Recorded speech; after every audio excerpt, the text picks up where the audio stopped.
Pemirsa, Peggy Setiawan akhirnya bernafas lega setelah Hakim Tunggal Pengadilan Negeri Bandung mengabulkan permohonannya dalam sidang pra-peradilan. Pihak Peggy disebut juga berpeluang mengajukan ganti rugi dan pemulihan nama baik. Meski begitu, bayang-bayang jeruji bui bisa saja kembali menghantui Peggy andai polisi rela mengulang prosedur dari awal dan sanggup menemukan bukti baru yang lebih kuat. Pertanyaannya, akankah episode Peggy Setiawan memunculkan babak baru? Selengkapnya dalam Benang Merah, penyidik berpeluang kembali bidik Peggy.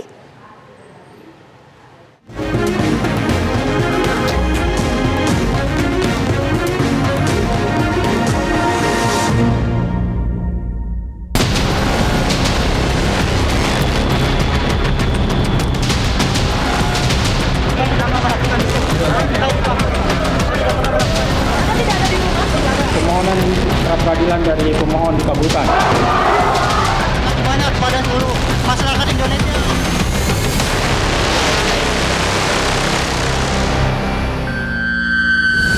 Demikian putusan sudah dijatuhkan. Intinya permohonan pra-peradilan dari pemohon dikabulkan.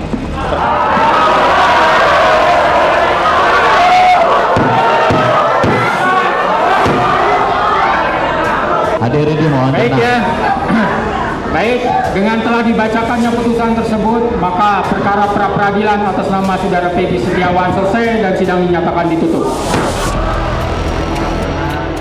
Tangis haru keluarga Peggy seketika pecah menyambut putusan sidang pra-peradilan Peggy Setiawan.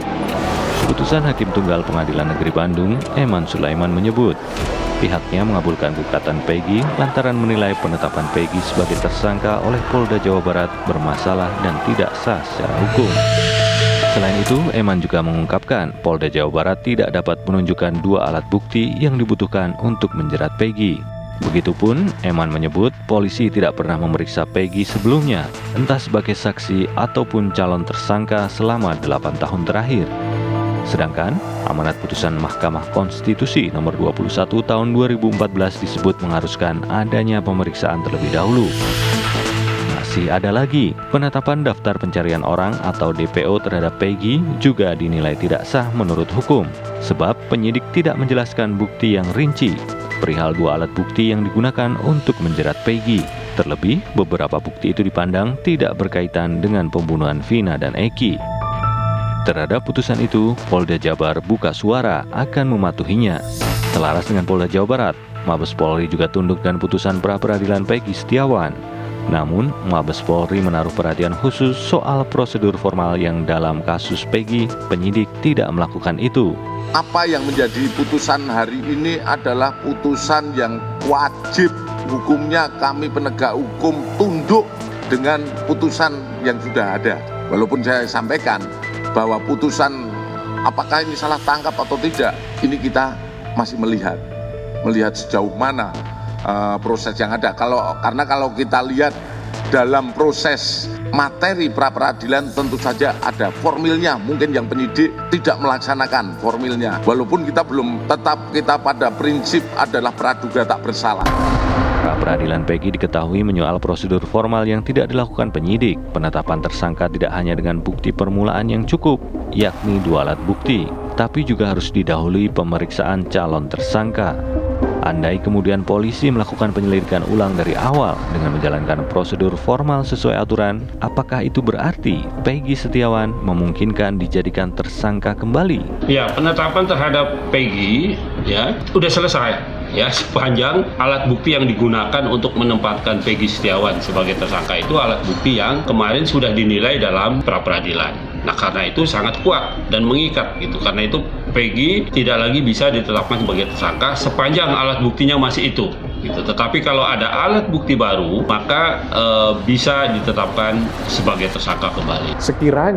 Sekiranya cukup alat bukti dan kemudian dilakukan pemeriksaan ulang ya, terus kemudian ada SPDP, ada sprindik, ada pemeriksaan ulang saksi-saksi, termasuk Peggy juga, maka berarti kesalahan prosedur telah diperbaiki dengan catatan bahwa kalau cukup alat bukti itu adalah dapat dinyatakan sebagai tersangka lagi. Tetapi bahwa kemungkinan itu bisa saja tidak terjadi mengingat mungkin tidak mudah ya menemukan alat bukti yang berkualitas.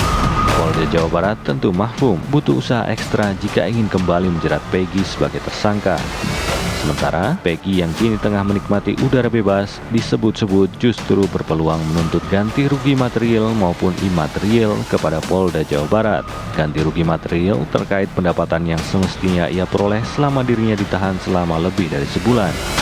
Sedangkan kerugian imaterial menyangkut pemulihan nama baik Peggy.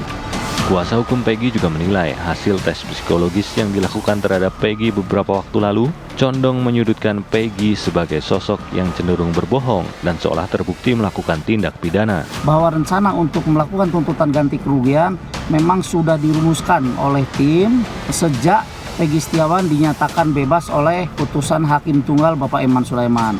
Tetapi tentu saja penuntutan ganti kerugian ini juga tidak terlepas daripada persetujuan klien kami. Desas-desus soal tuntutan ganti rugi dan pemulihan nama baik yang berhembus dari pihak Peggy Setiawan mendapat tanggapan dari pihak Polri. Tuntutan itu bisa saja diperoleh jika nantinya Polda Jawa Barat terbukti bersalah dalam peninjauan kembali atau PK yang diajukan terpidana. Saya kira polisi sekarang kalau penyidik pasti nanti akan nunggu ya. Karena begini, itu yang namanya ganti kerugian di dalam pra-peradilan itu adalah boleh diajukan oleh kuasa hukum kepada seseorang yang ditangkap atau ditahan dengan tidak ini yang perkaranya tidak diajukan ke pengadilan.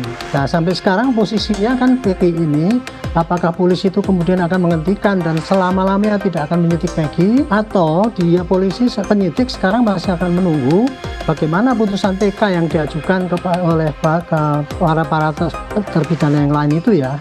Seandainya kemudian ternyata PK-nya itu ditolak, kan berarti kan putusan yang dulu itu dinyatakan benar. Sehingga kemarin itu pernyataan bahwa Peggy itu menjadi DPO itu berarti masih benar. Kemarin itu kan dibatalkan hanya karena penangkapan yang tidak sah. Maka apabila nanti PK itu ditolak, maka estimate saya penyidik akan melanjutkan kasus penyidikannya kepada Peggy ini. Diketahui saat ini ex-terpidana kasus Vina Cirebon, Saka Tatal, tengah mengajukan PK ke Pengadilan Negeri Cirebon. Merespon hal itu, PN Cirebon telah menyiapkan 3 orang hakim untuk memimpin sidang PK yang dijadwalkan pada Rabu 24 Juli 2024 mendatang. Sulit dipungkiri, kemenangan Peggy Setiawan di pra-peradilan seakan mengilhami Saka Tatal menempuh peninjauan kembali untuk mencari keadilan. Akankah pengungkapan kasus pembunuhan Vina dan Eki Cirebon memunculkan babak baru di kemudian hari?